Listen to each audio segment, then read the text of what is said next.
From the Lean Enterprise Institute in Boston, this is the WLEI podcast, where we share stories of people making the world better through lean thinking and practice. For more information about LEI, please visit lean.org.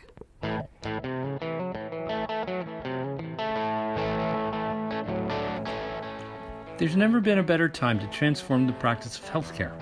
And fortunately, Lean offers a powerful set of ideas and practices to do just that.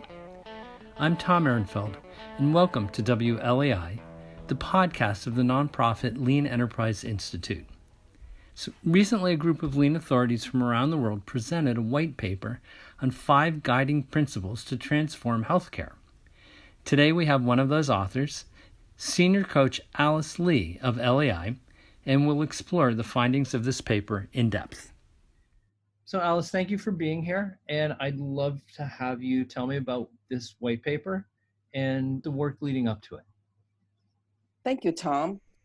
Well, so this white paper didn't start out as a white paper. The first time we got together was John Shook set up a challenge for 3 of us. Flavio Battaglia from Institute in Brazil, Oriol Quattrocasas from Spain, and me, Alice Lee from the US. 3 of us were doing some work in healthcare and doing serious reflection, and he thought, wouldn't it be great to put the 3 of you together and study and learn together so that we can maybe capture that and help the rest of LGN. So LGN back then, I think, was probably something like 17 or so institutes. It's 33 or so now. The Lean Global Network.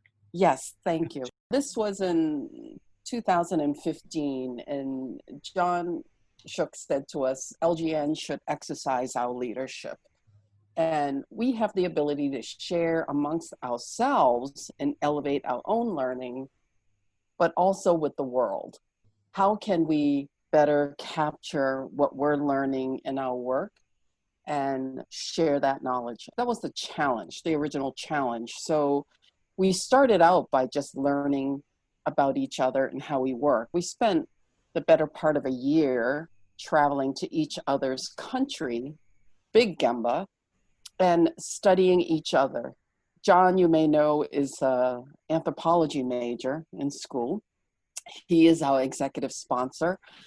And what was interesting is this was, I think, an anthropological study. We studied each other. We considered ourselves, I'll use the term chief architect. We said chief engineer at first, and kind of a reference to Toyota, which has taught us so much. But we decided it was really a chief architect helping organizations, healthcare organizations, learn and develop their own internal expertise so that they didn't have to rely on us, the external chief architect. That was always one of our core principles. So we learned that about each other as we did this anthropological study, as we travel from country to country, going to each other's gembas and putting each of us in new situations and say, what would you do here? I'd never been put under such pressure before. I learned a lot of Spanish and Portuguese in the process, by the way, because the front line, those are the languages they spoke in those countries. But I think what was really remarkable for me was being studied. I would say that was the hallmark of my experience, as terrific as it was to study Flavio in his world and Oriol in his. I was nervous, but having those 2 study me and tell me what they learned or observed or saw really helped me do a better reflection of my own practice. So that's how it started, was just learning about each other. It wasn't a white paper in the beginning.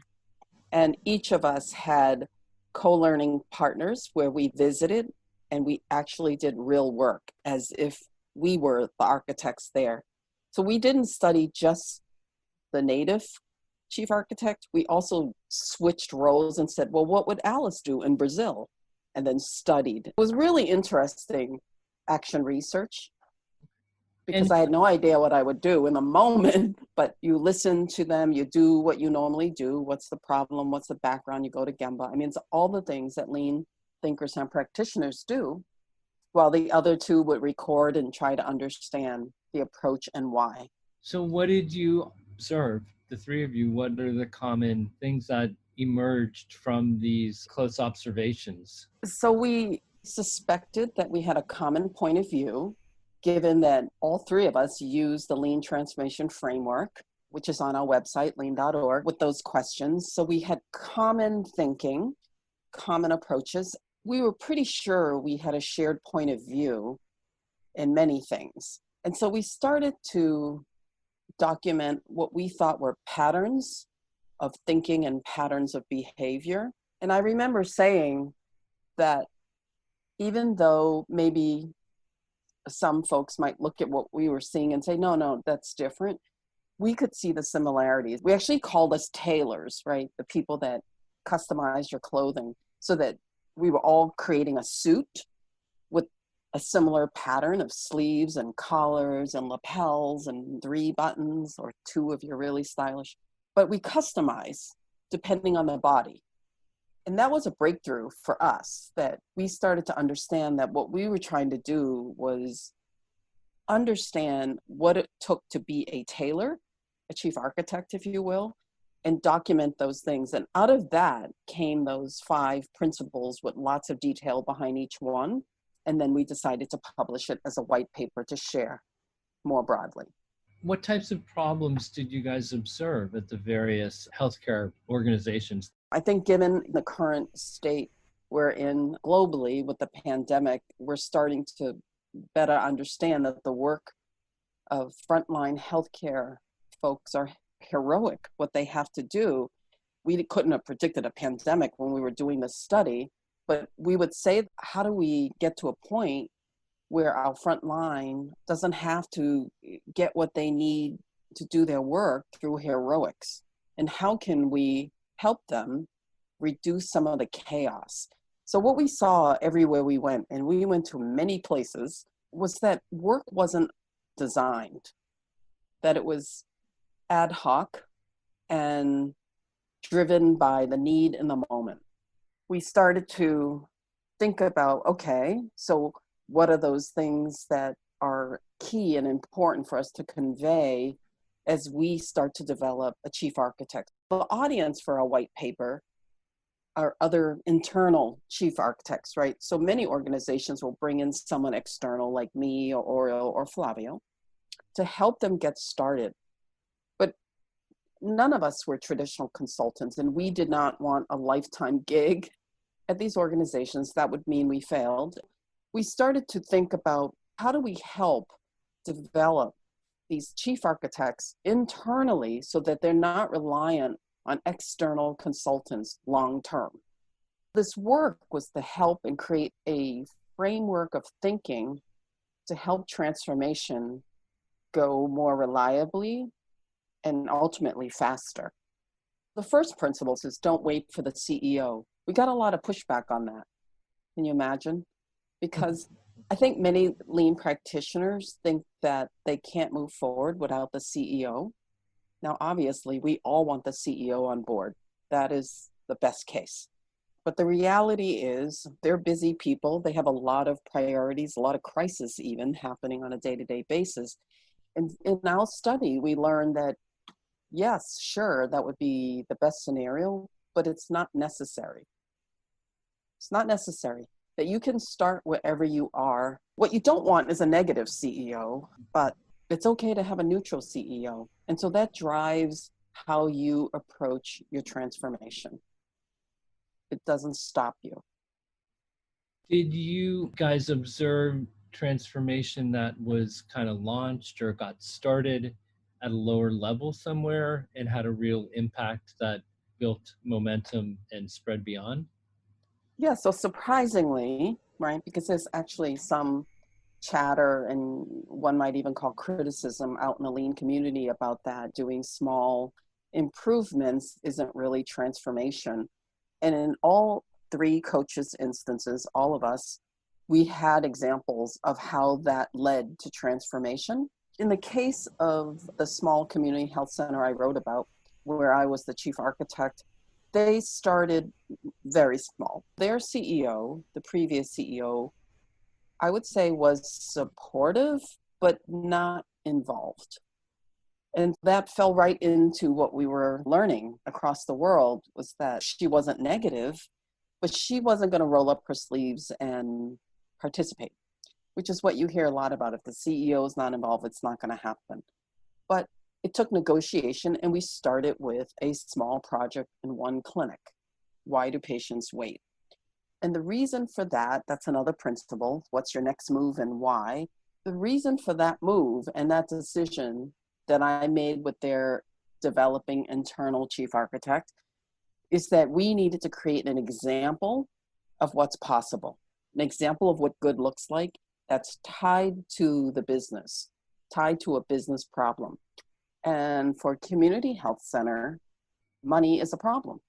If we could show very simply how to improve throughput, see more patients, get more revenue, and improve the bottom line, she will become more engaged. The CEO will become more engaged. And that's exactly what happened, and really accelerated their lean transformation. In fact, that small experiment turned that clinic into a model clinic and became an exemplar within the organization, and also attracted visits from all over the world, even from non-healthcare organizations. We had a restaurant visit, another co-learning partner for the Lean Enterprise Institute, who visited because they were inspired. They heard, wow, so part of your reduction of your customers, patients waiting in exam rooms, waiting for the doctor, we're trying to have our tables flip faster, and you're flipping exam rooms faster.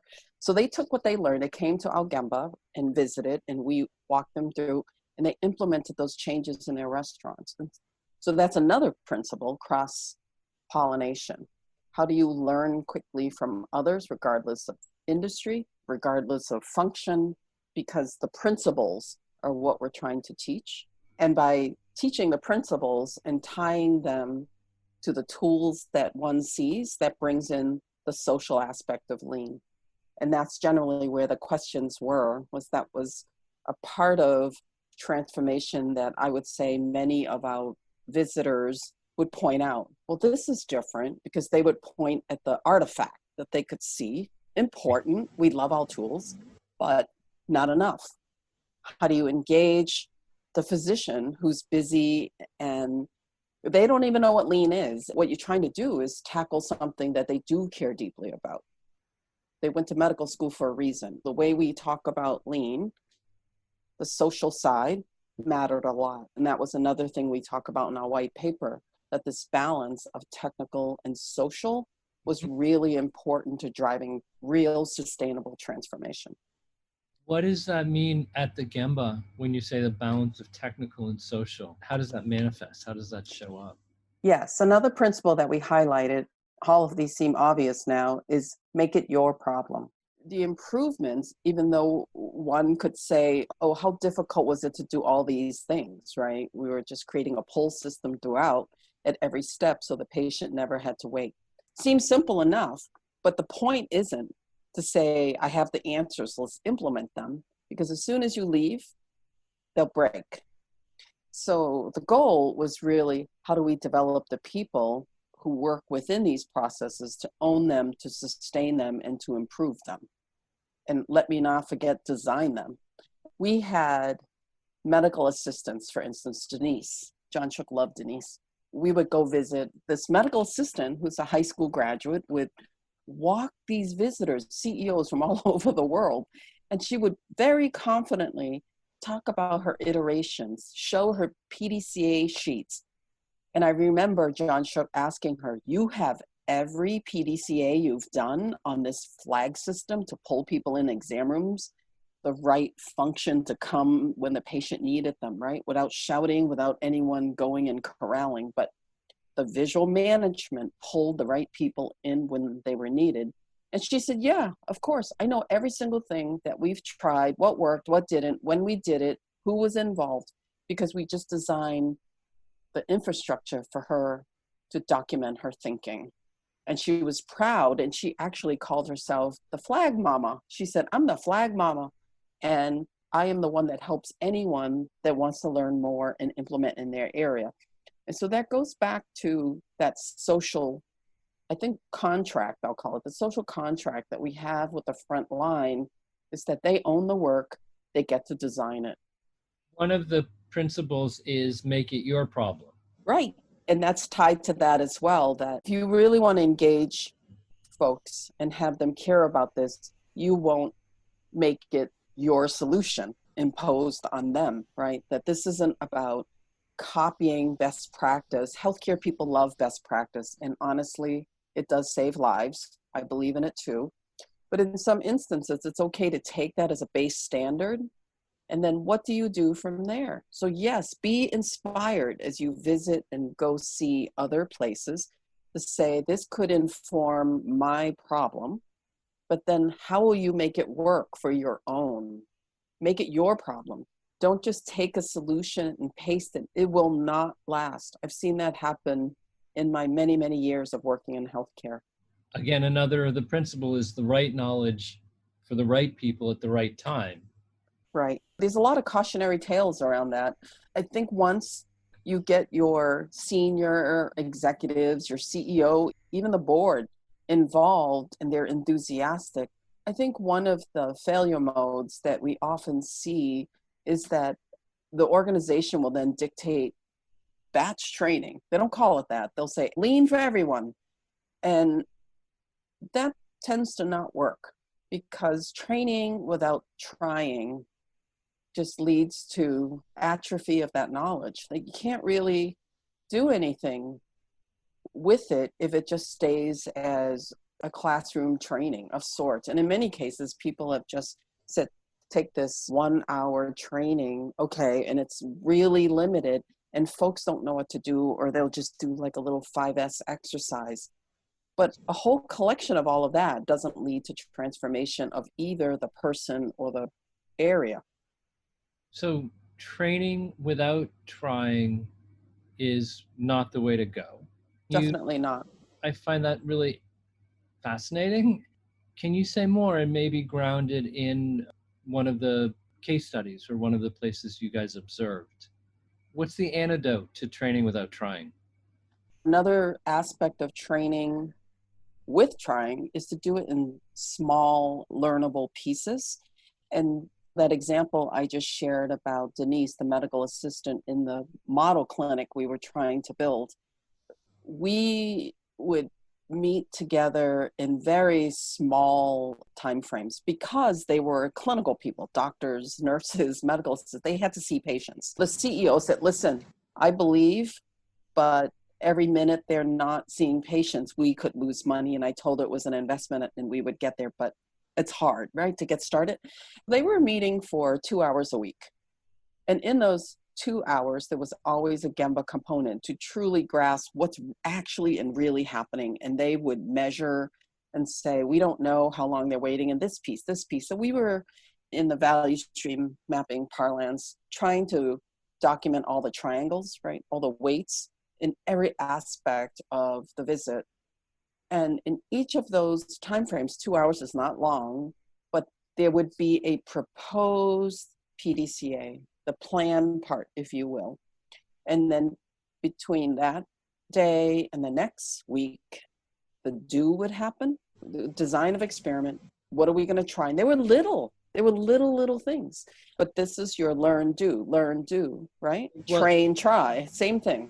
Like what kinds of little things? It could be as little as, we think people wait the longest when they first arrive in the waiting room. So I used to say, don't make crap up, right? Don't make crap up. How can we learn? They would say we could learn in this way, and I would know, that's probably not the way to measure, but you stifle, right? You just have to hold back and let them learn. It doesn't matter how long it takes because it will be everlasting if they learn it on their own. It takes a lot of discipline from your chief architect to not try to speed up any of this work. I would say, okay, fine. You want to measure from A to B, even though I knew but they would do it and they would design it, and it's generally a manual way, but that's okay. And they would come up with a way, and the following week I would say, what did you learn? That's part of PDCA. What did you learn? And they would say, I said, oh, and so what did you think would happen? We thought this would happen. The difference between what they thought and what actually happened drives their next PDCA. So that's what John Shook was talking about. You have every PDCA you've ever designed. I mean, and they were little. It was pickled. It was pages and pages and probably 5 PDCAs per page. But what was terrific about that is those pages also became a means for them to reflect as a team on their own learning and their progress as lean thinkers and practitioners, but as well as the improvement within their clinic. It was like this self-rewarding kind of activity. So again, they're tiny. These things they did were just a collection of, I'm not kidding, hundreds of these little things, but many people doing them. Was that a surprise for you or the other coaches?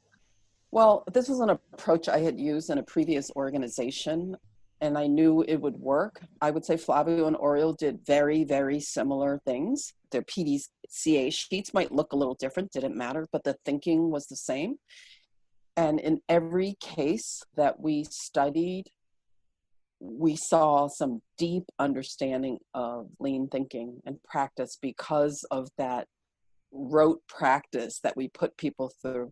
It's what John often says, right? That they have to act their way into a new way of thinking. It's really that.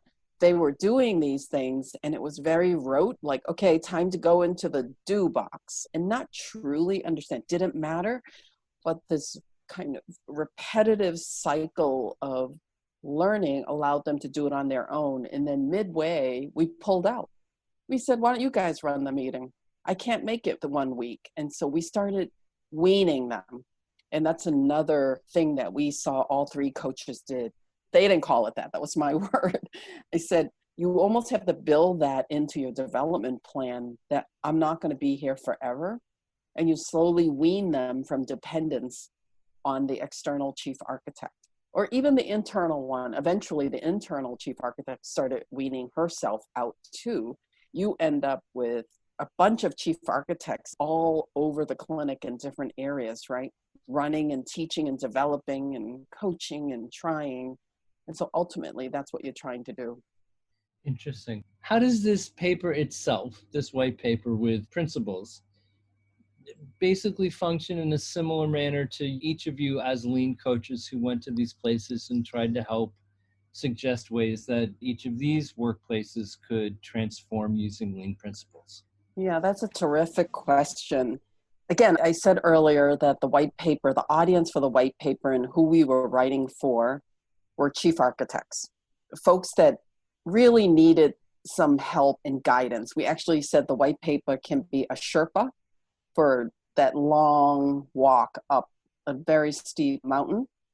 And one of the things that we're hoping to bring the white paper more to life, there's a lot in there, and we've already received a lot of great feedback on how helpful it is.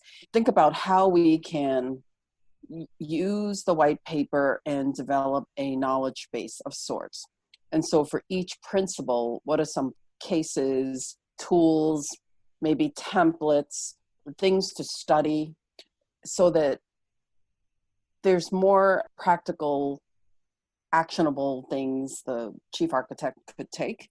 We've also talked about potentially putting together a workbook that's based on the white paper that one could go through and practice while leading a team through some exercise. And so they're developing their own capability while working with others and developing theirs.